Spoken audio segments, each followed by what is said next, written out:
미국이 고물가 고금리의 이중고에서 서서히 벗어나기 시작할 것으로 기대되고 있습니다.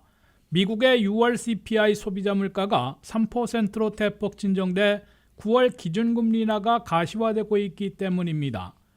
대도시 물가를 보여주는 6월의 CPI 소비자 물가 지수는 전달보다는 0.1% 하락했고 전년보다는 3% 인상으로 대폭 진정됐습니다. 월간 CPI가 0.1% 하락한 것은 2020년 5월 이래 4년여 만에 처음 떨어진 겁니다. 연간 3% 인상은 5월에 3.3%에서 큰 폭으로 진정된 것이자 3년여 만에 최저치를 기록한 겁니다.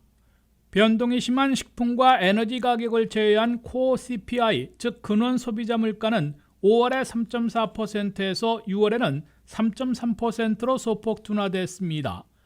이에 따라 미국의 CPI 소비자 물가는 올 들어 1월부터 3월까지 매달 오르다가 4월부터 6월까지는 매달 진정된 것으로 나타났습니다.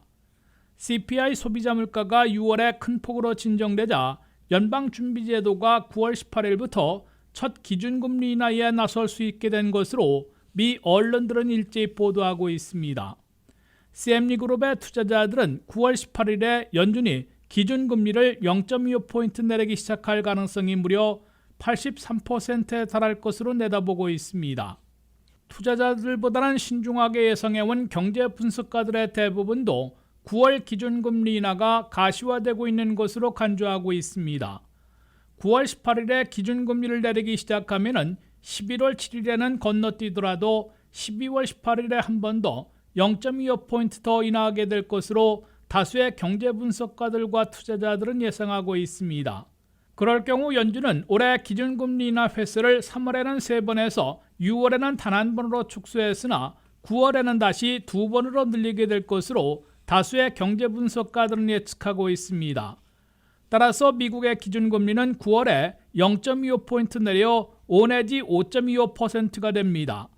12월에는 0.25포인트 더 내려가 4.75 내지 5%로 근 1년 반 만에 5% 아래의 기준금리 시대에 접어들게 됩니다. 기준금리가 인하되면 직접 연동된 에퀴티로는 물론이고 간접으로 연계된 신용카드 APR, 주택모기지 이자율 등 각종 이자율도 일제히 내리기 시작할 것으로 보여 이중고에서 완화되는 미국민 소비와 주택시장까지 촉진하게 될 것으로 기대되고 있습니다.